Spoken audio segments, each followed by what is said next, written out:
I just want to say one more thing, Jonathan. You seem like a sincere person. I genuinely believe you believe what you're saying, but don't you think it's dangerous to promote faith so aggressively in a pluralistic society? Don't you worry that you're contributing to division and intolerance? It was Joy's final shot, her last attempt to frame Jonathan's conviction as something threatening rather than admirable. The suggestion was clear. Genuine faith wasn't just wrong. It was dangerous. Jonathan Roumie looked at Joy with an expression of pure compassion. No anger, no judgment, just genuine love for someone who clearly couldn't understand what drove him. Joy, he said, softly, his voice filled with kindness. I'm not promoting faith aggressively. I'm sharing my story. I'm portraying a historical figure who billions of people believe changed the world. And I'm doing it with as much authenticity and conviction as I can muster. He paused, choosing his next words carefully. You call it dangerous. I call it necessary because the truth is people are hurting. They're broken. They're searching for meaning and purpose and hope in a world that seems increasingly chaotic and meaningless. And when they watch The Chosen and see a Jesus who loves them, who accepts them, who died for them not because they earned it, but because they're precious to him, that changes lives. His voice grew stronger, more passionate. I've heard from people who were on the verge of suicide, who found hope through The Chosen. I've heard from atheists who started questioning their assumptions. I've heard from believers who fell away from faith and came back home. I've heard from people of different religions who said they gained a new appreciation for Jesus even if they don't worship him. He looked directly at Joy. So, is that dangerous? I don't think so. I think what's dangerous is a world where we're so afraid of genuine conviction that we dismiss anyone who actually believes in something as a fanatic or a threat. I think what's dangerous is cynicism that mocks faith without offering anything better to replace it. The final words landed like a hammer. Joy Behar sat, speechless, her mouth slightly open, no comeback prepared to such a profound and devastating response. She had come into this interview as a predator, planning to expose and humiliate a religious actor who she assumed would be an easy target. Instead, she had encountered something she couldn't understand and couldn't defeat. Genuine faith backed by genuine transformation.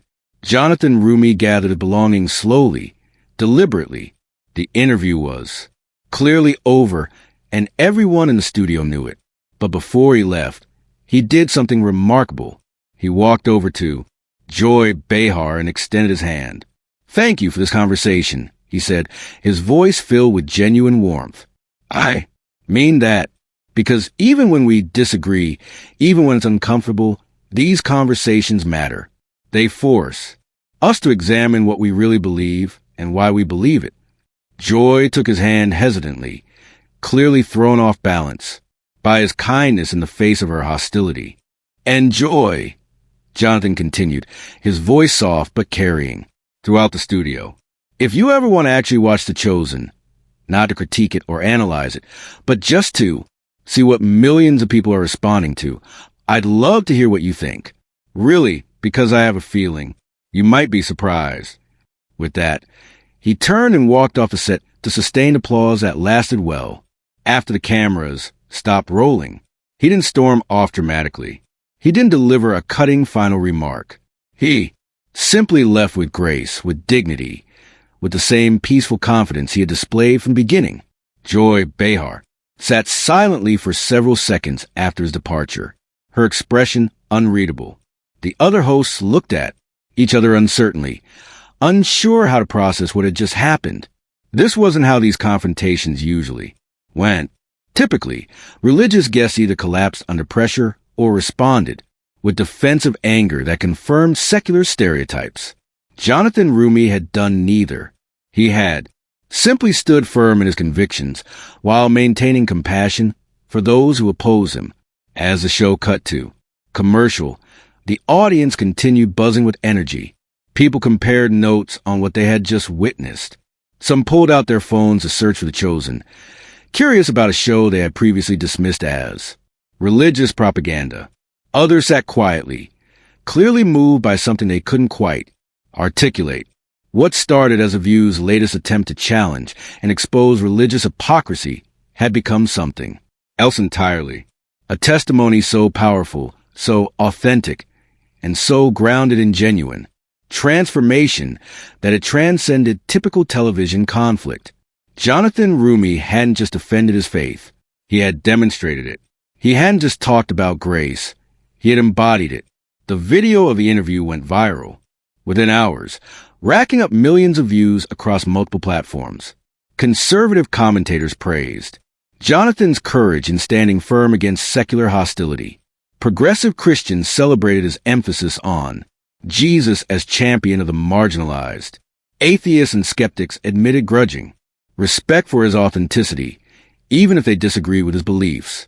And countless viewers, people who had never heard of The Chosen or Jonathan Roumie, found themselves moved by something genuine in a world that often feels plastic and manufactured. Critics accused the view of hostile bias against religious guests. Defenders argued that Joy's questions were fair and necessary. But everyone agreed on one thing. They had witnessed something extraordinary, something rare, something that would be discussed and debated for years to come. Did Joy Behar go too far in her questioning? Was Jonathan Roumie's faith authentic or just good marketing? Can an actor truly represent Jesus without exploiting believers? Does genuine religious conviction have a place in secular entertainment? These questions continue to resonate. But perhaps the most important question is this. In a culture that increasingly treats faith as something embarrassing or dangerous, what happens when someone stands up and says, "I believe," without apology or qualification? Jonathan Roumie showed us what happens. And Joy Behar learned, perhaps for the first time in her career, that genuine faith backed by genuine humility is the most powerful force on earth. It can't be mocked. It can't be dismissed. It can't be defeated. It can only be witnessed. And millions of people witnessed it that day. Joy had just accused Jonathan Roumie of blasphemy for a paycheck, of reducing the most sacred figure in Christianity to ratings, recognition, and profit. The atmosphere shifted instantly. The other hosts shifted in their seats. A few audience members gasped out loud. Everyone felt it. A line had been crossed. But Jonathan Roumie didn't flinch. His posture remained relaxed. His expression stayed peaceful. And when he finally spoke, his voice carried a quiet authority that made the massive studio feel suddenly small, intimate, as if he were speaking to each person one-on-one. "Joy," he said gently, "I struggle to follow Jesus just like anyone else who calls themselves a Christian." The simplicity of the statement disarmed the room. "The struggle is part of the journey," he continued. "God knows where we fall short, but we're still called to try, to act the way he would in those moments." He leaned forward slightly, not in confrontation, but in sincerity. "I don't believe this because it's convenient," he said. "I don't believe it because it makes good television. I believe it because it's true." Then came the heart of it. And that conviction, that authenticity, is what allows me to approach this role honestly. People don't connect with The Chosen because of flashy effects or celebrity names. They connect because they recognize something real, something authentic, something that speaks to the deepest parts of who they are. The audience was frozen. Some wiped tears from their faces. Others sat motionless, mouths slightly open. This wasn't entertainment anymore. This was something else entirely. But Joy wasn't finished. She hadn't come for understanding. She had come for a fight. "Okay, but let's be honest," she said, her skepticism sharpened. "You have people who think you are Jesus. They try to confess their sins to you. They ask you to heal them. Doesn't that worry you? Aren't you concerned about the psychological damage you might be causing?" Sarah Haynes attempted to step in, sensing the moment had gone too far, but Joy waved her off. She was locked in now. "You're making money playing God," Joy pressed. "You're profiting off people's faith. How is that any different from televangelists selling miracle water and prayer cloths?" The comparison hit hard. The room murmured in shock. Even Whoopi looked visibly uncomfortable. This had moved from challenge to cruelty. And yet, Jonathan Roumie remained steady. "Joy," he said calmly, but with unmistakable strength, I'm very clear about one thing. I am not Jesus. He smiled slightly. I remind people all the time, my name is Jonathan, not Jesus. When someone tries to confess to me, I stop them immediately. I tell them, no, I'm not qualified for that. I'm not qualified to heal. I'm not qualified to save. He paused, locking eyes with joy. But here's what I can do, he continued. I can point people toward the real Jesus. I can help them understand that following Christ isn't about perfection. It's about surrender. It's about realizing we're all broken, we're all struggling, and we all need grace. The chosen doesn't make Jesus smaller, he said. It makes him more accessible, more real, especially for people who were taught that faith is about rules and judgment instead of love and redemption. The room broke. Tears streamed freely now. Crew members stood frozen behind cameras, forgetting their jobs. Something undeniable was happening. Joy shifted uncomfortably, sensing the audience slipping away from her. But she had one final card to play, one last attempt to reduce it all to ego. So let me ask you this, she said mockingly. If you sat down for coffee with the real Jesus, what would you ask him? How did I do playing you on TV? It was a trap, designed to humiliate, to expose vanity. Everyone felt it. Jonathan Roumie smiled, not defensively, not angrily, but with genuine joy. That's not what I'd ask, he said softly. I'd ask, did I get close? The room went silent. Not because I think I got it right, he continued. I know I didn't. I know I barely scratched the surface of who he truly is. But I'd want to know, in all my imperfection, did I at least point people in the right direction? Did I help anyone catch even a glimpse of your love, your mercy, your grace? His voice cracked slightly as emotion surfaced.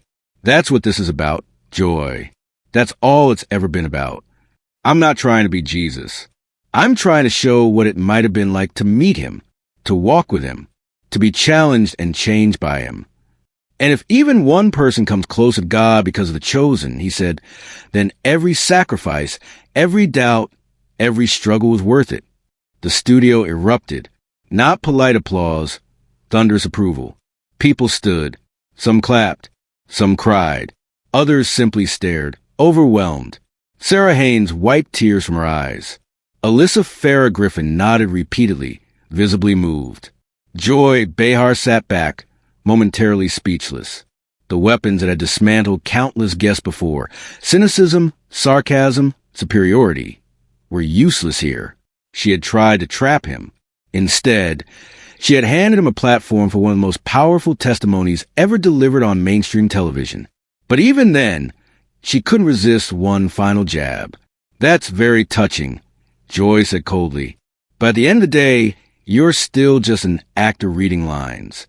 You're not a theologian. You're not a priest. You dropped out of high school. What makes you think you're qualified to represent Jesus to millions of people? The room fell silent again, but the silence felt heavier, dangerous, expectant. Jonathan Roumie's expression changed for the first time, not to anger, but to something deeper. Joy, he said steadily, you're absolutely right about one thing. I'm not a theologian. I'm not a priest. I didn't go to seminary or earn advanced degrees. Then he stood, slowly, purposefully.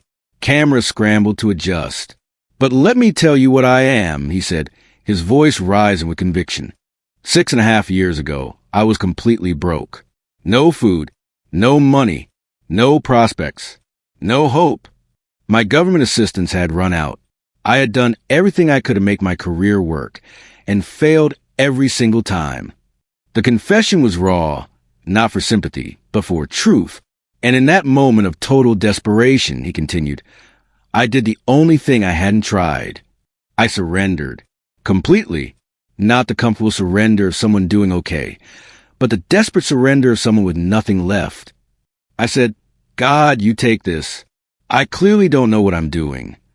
His voice strengthened with every word. And that very day, I experienced a financial miracle that made no sense. 3 months later, The Chosen came along. The studio was utterly still.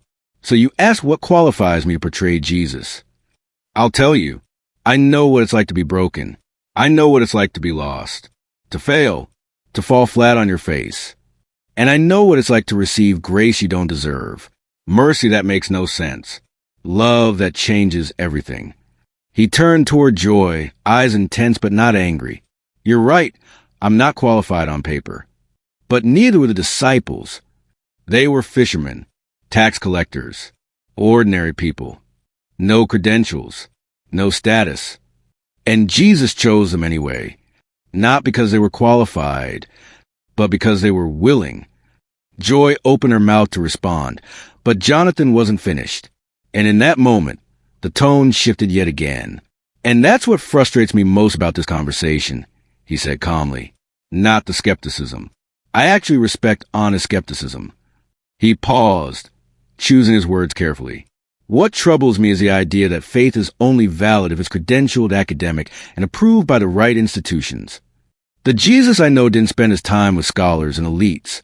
Jonathan continued. He spent it with sinners, outcasts, and broken people. People who knew they needed saving. His voice softened, but its power never faded. I struggle to follow Jesus every single day. I fail constantly. I get it wrong far more often than I get it right. But I keep trying, he said, eyes steady, because I believe he's real. And I believe his message matters more than anything else in this world. Not because it's politically convenient. Not because it's culturally popular. But because I've experienced his grace in my own life, and I want others to experience it too. The studio felt electric. Audience members sat frozen, many openly crying. Crew members stood motionless, forgetting cameras and cues. This was no longer television. It felt closer to a revival. Whoopi Goldberg finally spoke, clearly moved. Jonathan, that was really powerful. I think we all... But Joy cut her off, her defensiveness now impossible to hide. Okay, but let's not get carried away, she snapped. You're still making millions of dollars. You're still a celebrity. You're living comfortably while portraying someone who told people to give up everything and follow him. Isn't that hypocritical? The attack felt desperate.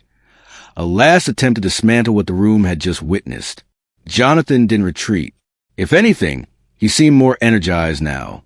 Joy, he said, genuinely curious. Do you know why The Chosen is different from almost every other faith-based project? He didn't wait for an answer. It's the first multi-season show about Jesus ever made, and it's completely crowd-funded. No network wanted it. No studio believed in it. So regular people, Christians and non-Christians, invested their own money because they believed these stories mattered. He gestured as he spoke, measured but passionate. Every dollar I earn from this show, I'm grateful for. Not because it makes me wealthy, but because it allows me to keep doing this work. To keep telling these stories. To keep pointing people towards something bigger than themselves. The money isn't the point. It never has been. The point is that God took someone broken and unqualified and used that brokenness to reach other broken people. Sarah Haynes tried to steer the conversation back to calmer ground. I think what's so powerful about The Chosen is how relatable it makes these figures. Can you talk about... No, wait. Joy interrupted again, her frustration boiling over. She had lost control of the interview, and she knew it. I want to push back on something, she said sharply. You keep talking about grace and love, but what about accountability? What about the harm done in the name of religion? What about the people hurt by the church? It was a fair question, but it wasn't asked in good faith. It was loaded. Jonathan treated it differently. You're absolutely right to ask that, he said gently. The church has hurt people. Religious institutions have failed badly. I'm not going to defend that, and I'm not going to minimize it. His expression reflected genuine sorrow. But the failures of the church don't invalidate the truth of Christ. When Christians act with hatred, judgment, or exclusion, he continued, they're not representing Jesus. They're betraying him. His voice grew stronger.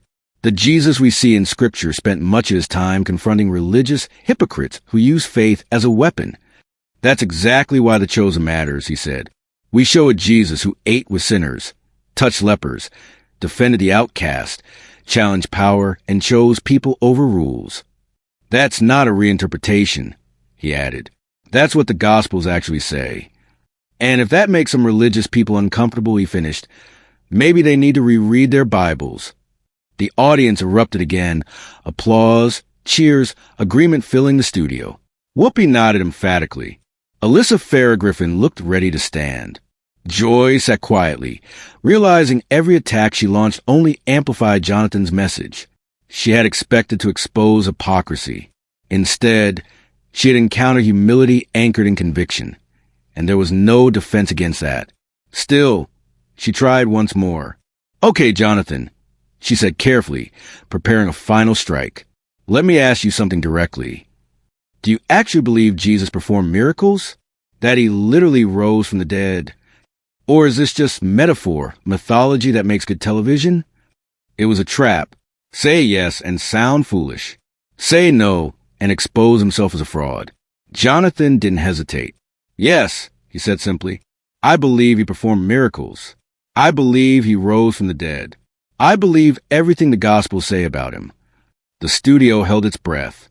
I don't believe it because it's easy, Jonathan continued, his voice rising. I believe it because I've experienced miracles in my own life. Not magic tricks. Not coincidences. Real transformation. He turned and spoke directly to the camera, to millions watching at home. 6.5 years ago, I should have been homeless. I should have given up.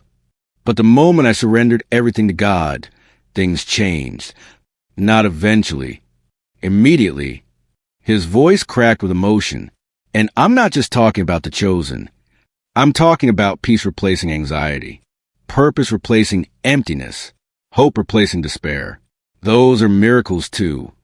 And if God can do that in my life, then yes, I believe he can raise the dead. The audience rose to their feet. Applause thundered. Tears streamed. Even crew members clapped openly.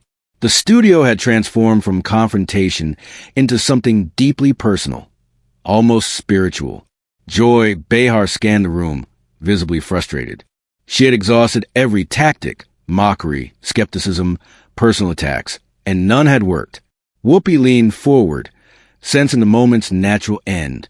Jonathan, this has been incredibly powerful. I think we all... But Joy cut in one last time, her voice edged with desperation. One last thing, Jonathan. Joy said, leaning in, you seem sincere. I truly believe you believe what you're saying. But don't you think it's dangerous to promote faith so openly in a pluralistic society? Don't you worry you're contributing to division and intolerance? That was her final shot. The last attempt to frame conviction not as admirable, but as a threat. The implication was clear. Genuine faith wasn't just outdated. It was dangerous. Jonathan Roumie looked at her with unmistakable compassion. No frustration. No judgment. Just quiet understanding. Joy, he said softly, kindness filling his voice. I'm not aggressively promoting faith. I'm sharing my story. I'm portraying a historical figure who billions of people believe changed the world. And I'm doing it with as much honesty and conviction as I can. He paused, letting the room breathe. You call it dangerous, he continued. I call it necessary. Because people are hurting. They're broken. They're searching for meaning and hope in a world that feels increasingly chaotic and empty. And when they watch The Chosen and see a Jesus who loved them, who accepts them, who gave his life for them, not because they earned it, but because they matter, that changes lives. His voice grew stronger now, unmistakably heartfelt. I've heard from people who were on the verge of suicide and found hope through this show. I've heard from atheists who began questioning assumptions they'd held for years. I've heard from believers who walked away from faith and found their way back. And I've heard from people of other religions who said they gained a new respect for Jesus, even if they don't worship him. He looked directly at Joy. So, is that dangerous? He asked gently. I don't think so. What is dangerous, he said, his words landing heavier now, is a world so afraid of conviction that anyone who truly believes in something is labeled a fanatic. What's dangerous is cynicism that mocks faith, without offering anything better in its place. The words hit like a final bell. Joy Behar sat frozen, mouth slightly open, no rebuttal ready. She had entered the interview confident, prepared to expose, to corner, to dismantle. Instead, she had come face to face with something she couldn't overpower or out-argue. Genuine faith grounded in real transformation. Jonathan gathered his things slowly, deliberately. The conversation was over, and everyone knew it. But then he did something no one expected. He walked over to Joy and extended his hand. "Thank you for this conversation," he said warmly. "I truly mean that. Even when it's uncomfortable, these conversations matter. They force us to examine what we believe and why." Joy hesitated, then took his hand, visibly shaken by the kindness she hadn't anticipated. "And Joy," Jonathan added softly, his voice carrying across the studio, "if you ever want to watch The Chosen, not analyze it or critique it, but just to see what millions of people are responding to, I'd genuinely love to hear what you think. I have a feeling you might be surprised." With that, he turned and walked off the set. The applause didn't fade when the cameras cut. It continued, sustained, emotional, real. He didn't storm out. He didn't land a final insult. He left the same way he entered, with grace, dignity, and quiet confidence. Joy sat silently for several seconds after he was gone. The other hosts exchanged uncertain glances, unsure how to process what had just happened. This wasn't how these confrontations usually ended. Religious guests typically crumbled or lashed out. Jonathan Roumie did neither. He stood firm without hostility. He spoke boldly without arrogance. He embodied the very grace he described. As the show went to commercial, the audience buzzed. Phones came out. People searched for The Chosen. Others sat quietly, visibly moved by something they couldn't quite explain. What began as an attempt to expose religious hypocrisy became something entirely different. A testimony so authentic it broke through the usual noise of television conflict. Jonathan didn't just defend his faith. He demonstrated it. He didn't just speak about grace. He lived it. Within hours, the clip went viral. Millions of views. Endless debate. Conservatives praised his courage. Progressive Christians applauded his focus on compassion. Skeptics admitted respect, even in disagreement. And countless viewers who had never heard of The Chosen felt something rare in modern media: authenticity. Critics accused The View of hostility. Defenders claimed the questions were fair. But everyone agreed on one thing: they had witnessed something extraordinary. So here's the real question. In a culture that treats faith as embarrassing or dangerous, what happens when someone says, "I believe," without apology? Jonathan Roumie showed us, and Joy Behar learned something few ever do on live television: that genuine faith, backed by humility, cannot be mocked, cannot be dismissed, and cannot be defeated. It can only be witnessed. And that day, millions witnessed it.